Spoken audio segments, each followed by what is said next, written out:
Bota semayang basa tugi koi basta tung ngai sem saw loi jare kami am bota semayang kat tugi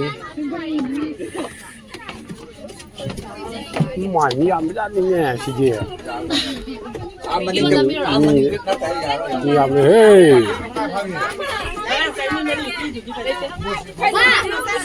sargi madam kirosi hai kilometer pe ni am hey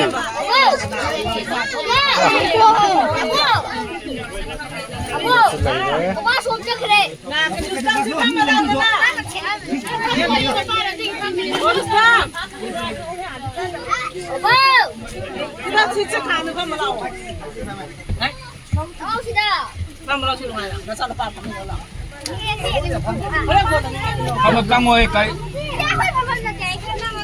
Kamu tu bila ke?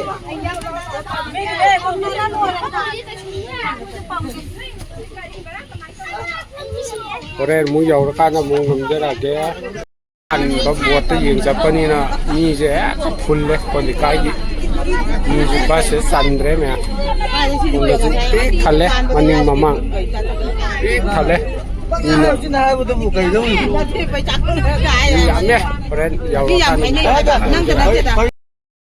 am ko ya ji yau re wo yau re ko ga ri tu kum than na ri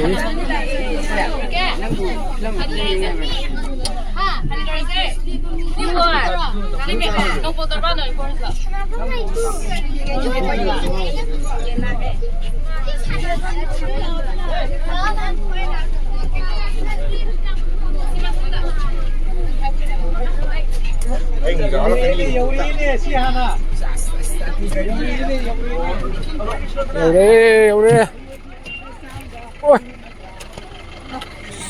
nó là đó ta xử lý hết rồi muốn gì mà không có làm cho ra cái xíu mình đi khâu qua lại anh ta đi nằm em ta mấy em đi đi lọt này đi em em lại đi kèm làm cái con tre cho sụt tấp cái tiệm theo xe là tre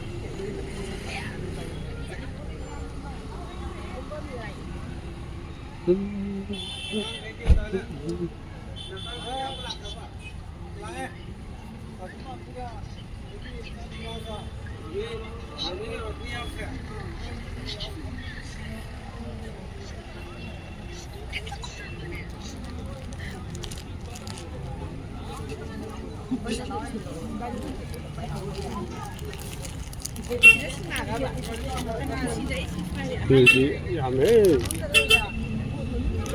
người gà đi chứ mà quay lên còn người gà đi xa cái anh lấy anh làm ấy thì làm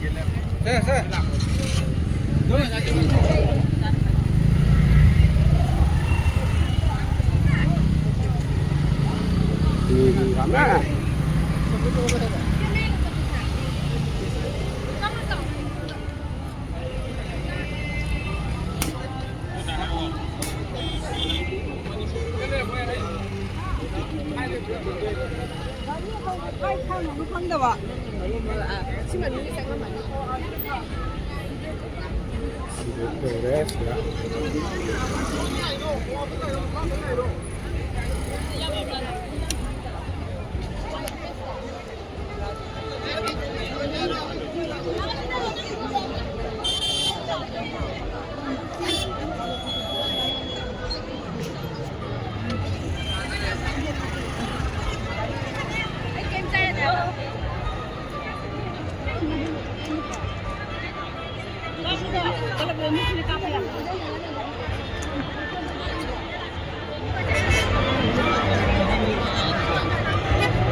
thì ăn ấy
Chưa đâu vừa lấy đó. Ay, asli mo ay ilang dito.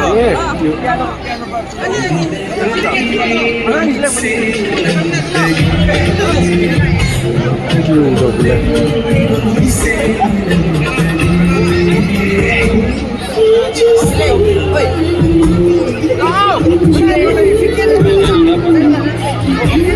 Dưới này đấy, ngồi dưới này đấy.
Trên cả rồi chứ lấy cỏ.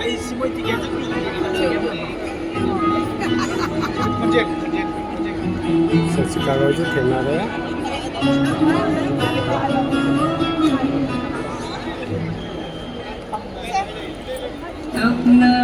Trên sao sẽ cả cái ta tôi với cái này gì ạ?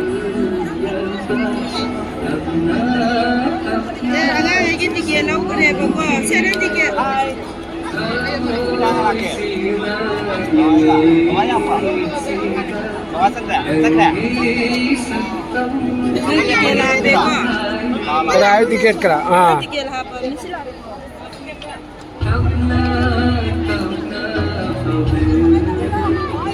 Oh tiket kain no.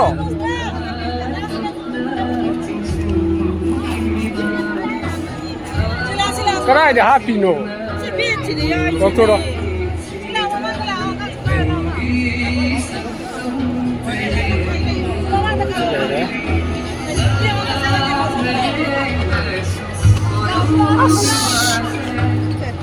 Ôi chinh ấy.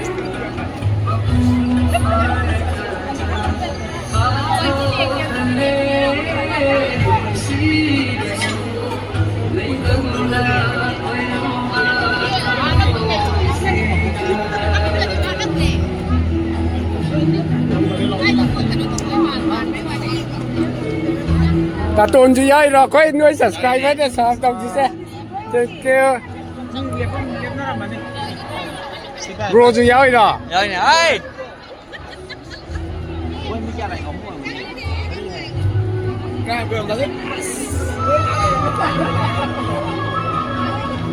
Cảm ơn ạ.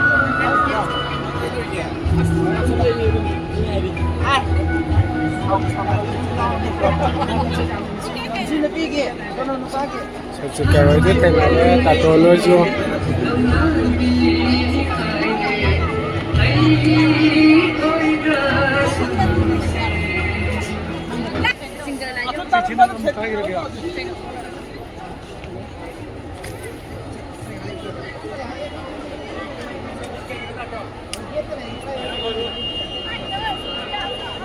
ví dụ mẹ mà sẽ khăng bể không?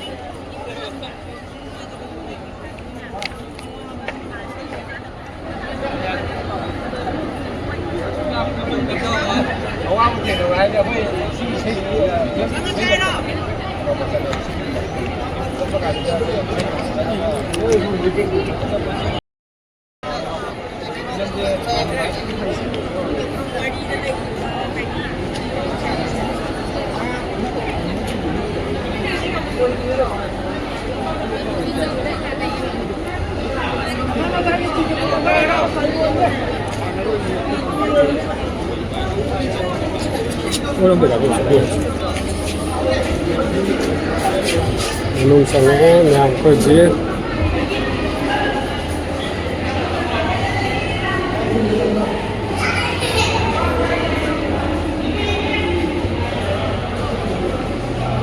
ni asuk ti mati ya me ko me ame mi ti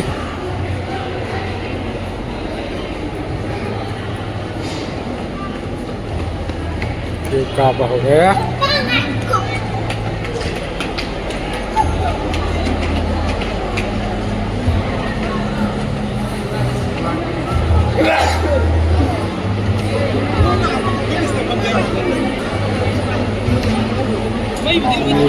tiga rồi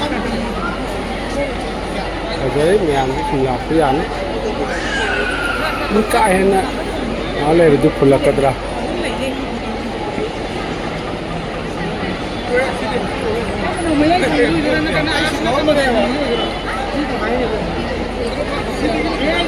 ăn đi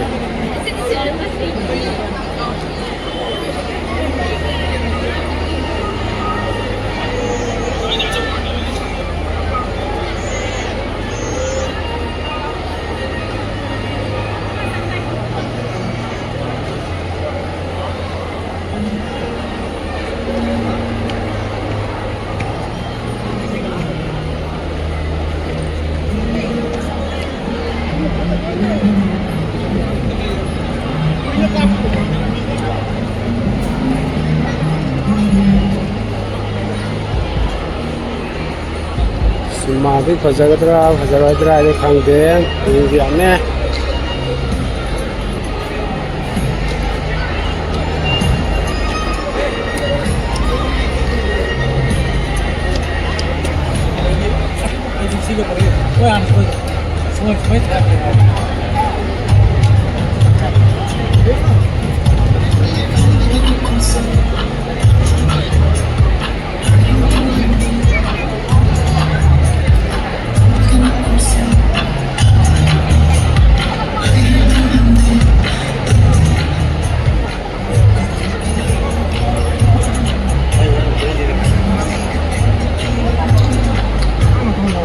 Yummy. Orang artis kumpul ada amu cara kemnya. Sudah bawa bagi dapat ini ni cara agar batu produk seri doina film segi yawi kibak ka script purimat ninga waktu wajah penjadra kesu behind the screen dalai iba cast crew aja batai cast ka kata crew purimat aigi baiki degi mati production ki baiki degi numira segi segi tata sinuk jaraga purimat kai ko bocei wari si bui bini ba ino napchik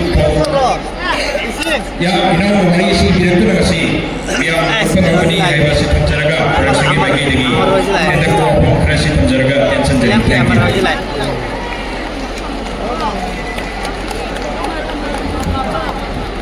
Film makai. Yang film production ki lagi bang film sing lapiri bang election film sing